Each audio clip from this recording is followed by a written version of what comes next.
Alors, on attaque les sous-onglets paye et cotisation. Alors, avant de commencer à voir dans le détail ce qu'il y a dans ces sous-onglets, on va un peu voir les différences avec les sous-onglets salariés et contrat. Donc, paye, cotisation, ici.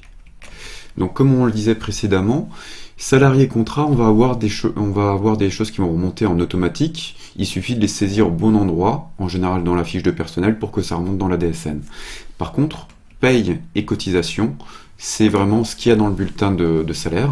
Dans paye, vous allez avoir les éléments de brut et les éléments de non soumis, donc le haut et le bas de bulletin.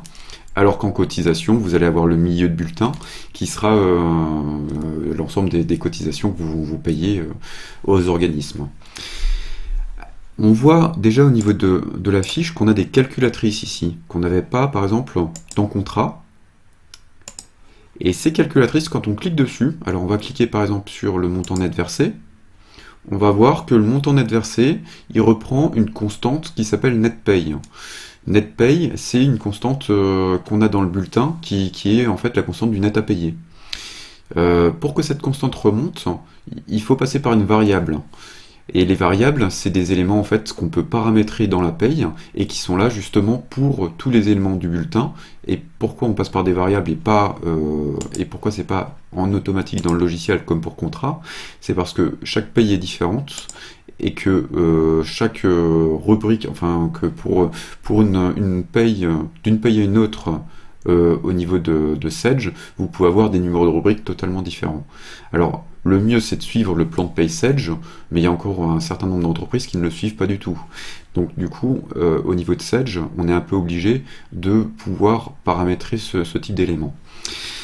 Et du coup, on va regarder comment ça fonctionne ces variables. On a deux types de variables. On a les variables de type cumul, c'est celle que je vous ai montrée, qui reprend des rubriques et des constantes, et qui peut les cumuler ou les additionner ou les soustraire, mais qui ne concerne vraiment qu'un seul élément, le montant net versé. Et on va avoir des variables de type rémunération, ou de type énuméré, comme par exemple pour le bloc rémunération, et les variables de type énuméré, ça va être exactement les mêmes que les variables cumul, sauf que dans ces variables-là, on va pouvoir rajouter un énuméré pour pouvoir déclarer plusieurs éléments différents. C'est-à-dire que dans la même variable rémunération, on va pouvoir déclarer la rémunération brute non plafonnée, le salaire brut soumis à contribution d'assurance chômage, le salaire rétabli reconstitué et le salaire de base. Alors que dans la variable de cumul montant net versé, on ne pourra que déclarer l'élément montant net versé. Alors je vous montre rapidement comment ça fonctionne dans la paye. Les variables, elles se trouvent dans liste, variables. Je vais ouvrir en grand. Et là, on a tout type. Tout type parce qu'on a aussi des variables, par exemple, pour les DASU. Là, on va aller sur DSN. Et on se retrouve avec l'ensemble des variables utilisées au niveau de la DSN. Donc l'ensemble de ces variables ne sont utilisées que pour les deux onglets paye et cotisation. C'est là qu'on en a vraiment besoin. On va revoir à quoi correspond le montant net versé. La DSN montant net versé, on l'a ici. La DSN, la variable montant net versé. Et on voit effectivement que ça va faire appel au net paye, la constante net à payer, et également à l'acompte exceptionnel ou à la saisie sur salaire. Parce que le montant net versé auquel on fait référence, c'est le montant net versé sur l'ensemble du mois, que le salarié l'ait perçu directement, ou que ce soit un tiers, comme dans le cas de la saisie sur salaire, qui l'ait perçu. Donc ce ne sera pas forcément que le net à payer, on peut cumuler aussi l'acompte, et par exemple des saisies sur salaire, ou par exemple des prêts également.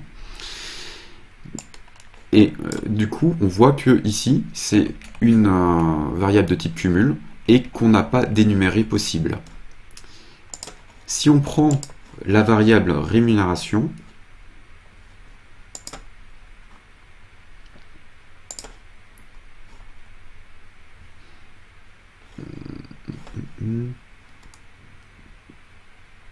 DSN montant rémunération, c'est celle-ci.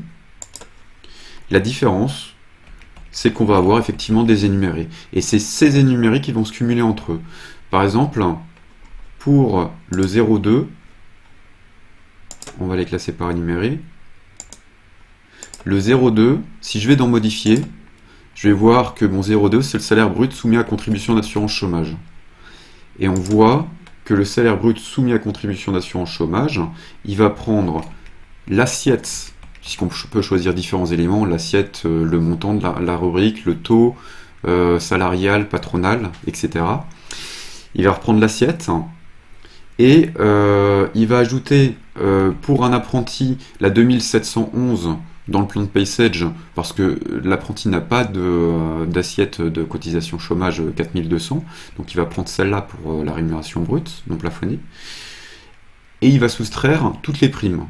Donc la 7997, c'est une rubrique qui n'est pas visible dans le bulletin, et qui sert à accumuler toutes les primes qui devront être déclarées dans un autre bloc qu'on verra par la suite. Et on voit que l'ensemble de ces énumérés, quand on les additionne, ça va nous donner le salaire brut soit pour les apprentis, soit pour les autres salariés. Donc voilà pour les variables. C'est vraiment l'onglet le plus complexe, je pense, au niveau de la DSN. On a quelques notions qu'il va falloir bien comprendre. Donc on va déjà refaire le point sur ces quelques notions avant de repasser directement sur la DSN. A tout de suite.